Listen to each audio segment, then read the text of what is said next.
menekuni filsafat. Dari awal saya menekuni matematik, fisika, atau saya fakultas teknik sekolah awalnya. Lalu belajar politik internasional, hukum, apalagi ekonomi.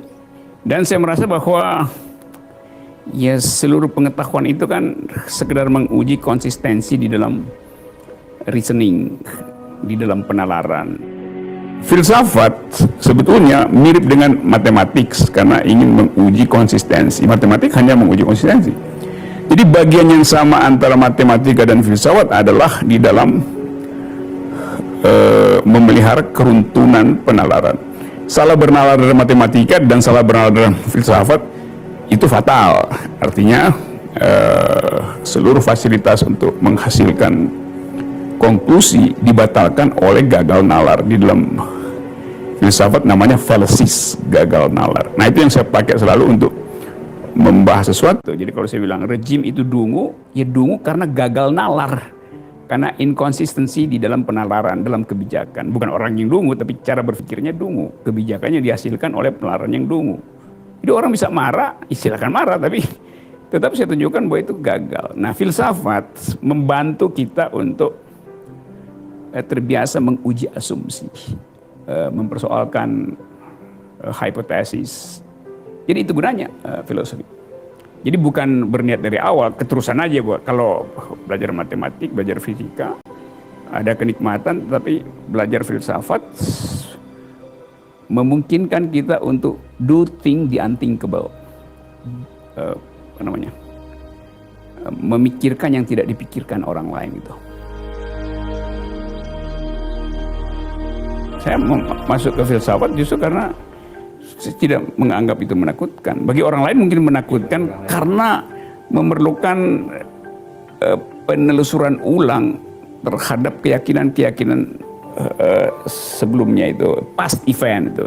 Peristiwa yang lalu kan mesti kita batalkan. Kita belajar filsafat, ternyata dia bertentangan dengan past event kita, tentang sesuatu yang udah kita yakini kan kita mesti bongkar kan. Itu yang sebetulnya mencemaskan dia. Jadi ya orang semacam itu ya nggak usah belajar filsafat kan. Jadi jangan dekati karena nanti bisa bunuh diri itu. Ya banyak orang yang nggak mampu dan akhirnya bunuh diri itu karena merasa terganggu, tata tertib batinnya terguncang dan tata tertib pikirannya itu terlihat tidak rapi lagi. Oh dia merasa ya nggak ada gunanya lagi hidup. Tapi ketika dia bunuh diri justru dia bermakna. Ya karena misalnya apa tindakan yang paling berguna dan bermanfaat bagi seorang, ya bunuh diri dengan alasan apapun. Saya menggunakan filsafat untuk membongkar persembunyian ideologi, untuk membongkar sebut aja bahasa kekuasaan yang dipalsukan oleh penampilan publik seorang pejabat. Jadi saya memakai filsafat sebagai metode, sebagai alat berpikir gitu. Bukan sebagai aliran pikiran tuh.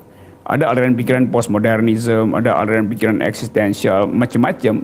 Tetapi semuanya itu harus dianggap sebagai metode berpikir. Jadi dengan menganggap bahwa sebut aja seluruh kehidupan publik harus bisa dipantau melalui filosofi. Jadi melalui peralatan berpikir filosofi ya. Nah di dalam metode berpikir itu kita misalnya bertanya apa itu kebenaran itu. Kebenaran itu dalam filsafat, dalam metode adalah koherensi di dalam argumentasi. Saya periksa koherensinya aja kan. Di dalam filsafat kebenaran itu bukan keyakinan abadi yang harus kita tunggu pembuktiannya seperti dalam agama misalnya tuh. Kan ada kebenaran versi agama artinya ya tunggu aja kebenaran, dan itu mesti ada kesabaran menunggu tuh. Nah filsafat bukan soal kesabaran, tapi soal kelancaran dalam berpikir, kelancaran berpikir. Nah gangguan berpikir itu yang disebut sebagai dungu. Sebetulnya filsafat bukan cinta kebijaksanaan. Filsafat cinta reason, cinta nalar, bukan cinta kebijaksanaan.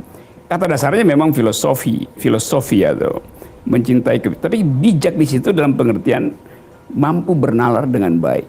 Kan itu. Jadi kalau ditanya orang semacam apa yang bijak, ya orang yang jalan pikirannya tidak dibatalkan oleh fallacies.